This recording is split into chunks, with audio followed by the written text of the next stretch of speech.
What's going on, you guys? So check it right.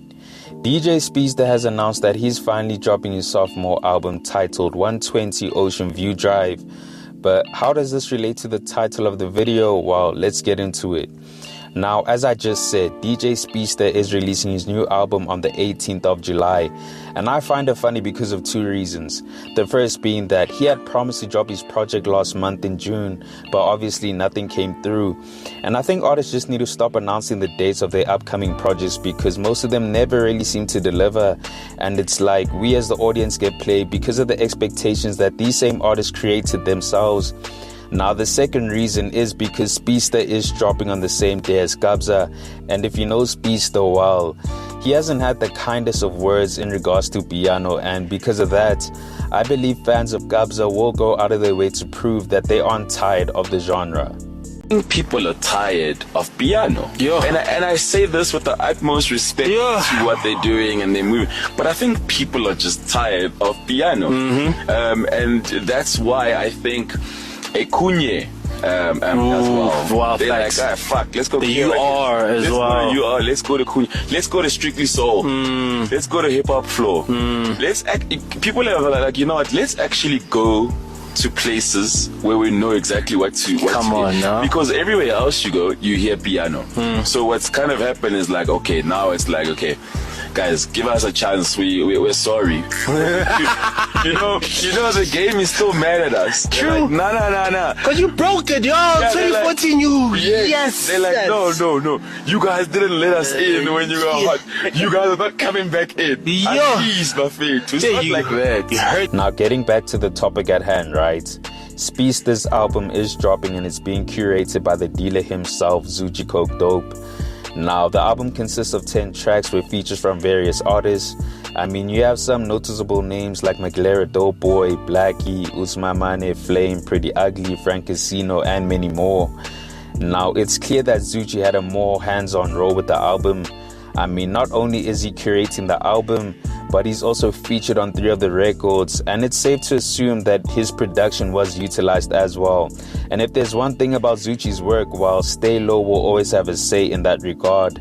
Now, on this channel, we've discussed the relationship between Zoocci and Stay Low numerous times, so I'm not about to revisit their history in detail once again. All I'll say is Zoocci wants out, but Stay Low needs him to stick to their contract. Now, allegations of false signatures were brought up but never proven. And we even had Zoocci drop records which weren't approved by the label, with Stay Low forcefully removing these records from streaming platforms. I mean, Current State of Mind 5 got taken down, as well as The King's Betrayal, which features Maglera Dope Boy. Now, another artist who is part of the Stay Low Piff Audio banner is Diamonds. And since the trap, while we haven't heard anything from him, now a month back we had Crowned Young, who decided to drop an unmastered joint EP on YouTube with Diamonds, and a few days later the EP got taken down as well. Now, why do I bring all of this up? While both Zoocci and Diamonds are featured on Speedster's album, which I find interesting because there's clearly been a pattern of their work getting taken down by the label. But all of a sudden, we have Speedster, who was able to get 3 features from Zoocci and 1 from Mizo.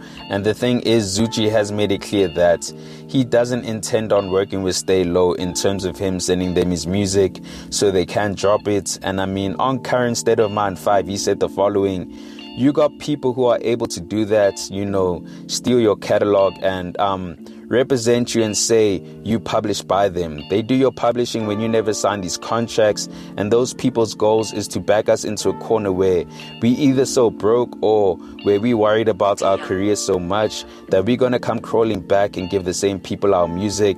I personally have decided I'm not going to do that.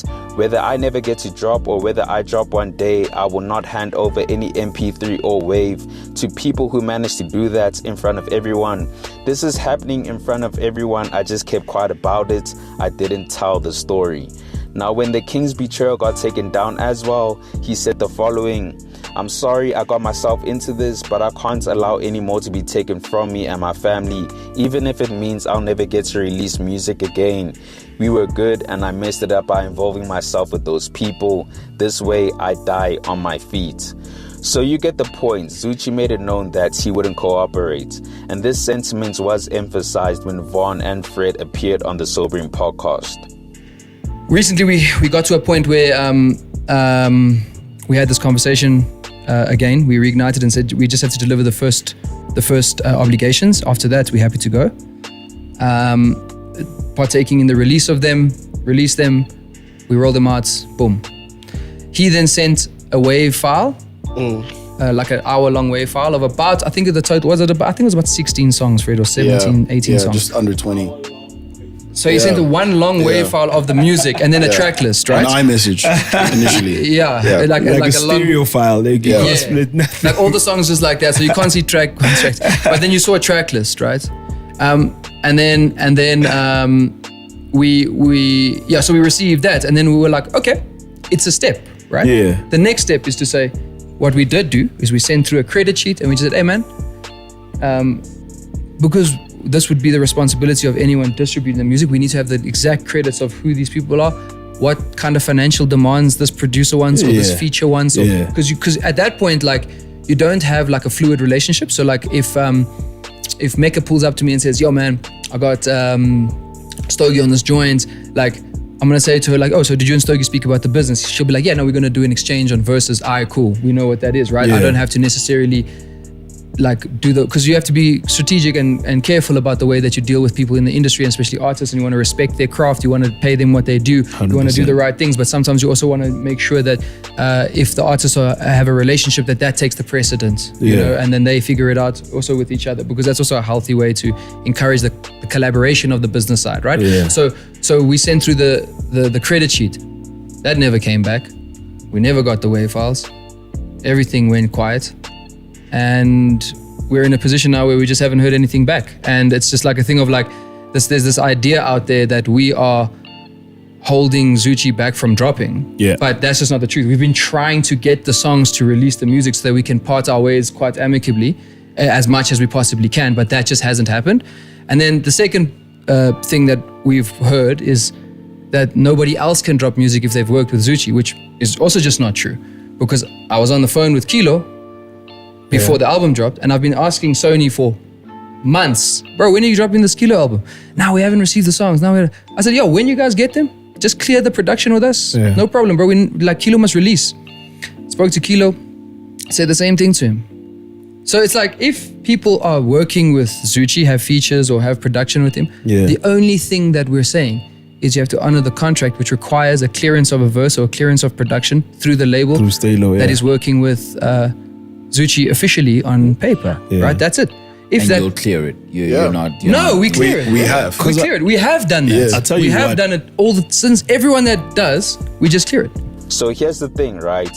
With Zoocci and Mizo both being featured on Speedster's album, well, it tells me that Zoocci is finally cooperating with the label, because I mean, there's no ways these features would have gotten cleared if he hadn't done so. Now, them being featured on the album is definitely a step in the right direction.